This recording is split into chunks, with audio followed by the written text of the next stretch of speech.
Salut! Alors voilà, c'est pour moi bientôt l'heure de dormir et je pense à ce verset qui dit que en vain vous couchez-vous tard, vous levez-vous tôt, Dieu en donne autant à ses bien-aimés durant leur sommeil. Et puis je trouve extraordinaire cette parole, parce que des fois on court après tellement de choses qu'on aimerait et tout ça, puis que finalement, si on réfléchissait, on se dit mais je n'ai pas besoin en fait. J'aimerais gagner plus, mais pour avoir plus de vacances et tout. Mais en fait, qu'est-ce que j'ai vraiment besoin? Ce que j'ai besoin, c'est d'être aimé et d'aimer. Voilà. Les deux plus grands commandements de la Bible, tu aimeras Dieu, tu aimeras ton prochain. C'est tout. Et parfois, de juste prendre du temps avec sa famille, ses enfants, son épouse, ou son mari, voilà, dans les deux sens. Hein. Mais prendre du temps, s'intéresser, écouter. Voilà, ça c'est quelque chose de précieux. Prendre le temps d'écouter. Il y a assez peu de gens qui écoutent les autres. Regardez Jésus dans son ministère, quand il était sur terre, on a l'impression qu'il est disponible. Il s'arrête et tout ça.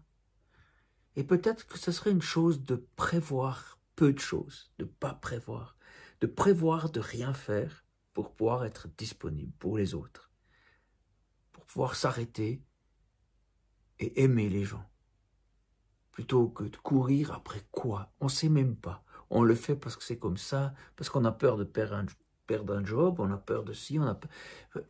Je ne sais pas, par exemple, des fois, peut-être qu'au lieu de faire le ménage et que tout soit parfait, avoir du temps avec ses enfants, jouer avec eux, peut-être que l'enfant sera plus béni dans sa vie que si sa chambre est top nickel chrome. Après, bon, pas rentrer dans les extrêmes, hein, ou bien de simplement prendre le temps de s'intéresser à ce que fait l'autre. Et je pense qu'avec Dieu, c'est pareil. Prendre le temps de l'écouter. De pas simplement lui demander des choses, faire son travail de chrétien, lire la Bible et tout ça, mais de vraiment prendre le temps d'écouter de nouveau. Seigneur, il peut te conduire dans des choses extraordinaires qui te font gagner un temps terrible. Vraiment. Donc, c'est pas une perte de temps, en fait. Parce que Dieu, des fois, il bénit, d'autant plus que simplement tu fais confiance en lui. Et ça, c'est un choix que j'ai eu à faire dans ma vie.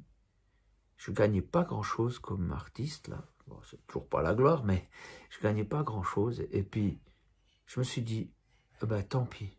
Je veux pas bosser jusque tard dans la nuit, puis pas avoir du temps avec mes enfants. Je vais aller avec eux, leur dire bonne nuit. Et tout ce que j'ai pas pu faire, Dieu pourvoira. Et on n'a jamais eu faim, on n'a jamais rien manqué. Dieu a pourvu. Et aujourd'hui, mes enfants sont grands et ce sont des amis. Ce ne sont pas juste des gens que j'ai élevés. Ce sont mes amis. Et je me dis peut-être que c'est ça. C'est que Dieu m'a fait la grâce de faire ce choix. De comprendre ce choix. De prendre du temps avec ceux qui comptent pour moi. Voilà. Si je peux vous laisser ça, et puis que ça peut aider une seule personne, alors c'est merveilleux. Je pense vraiment que ça peut changer des vies.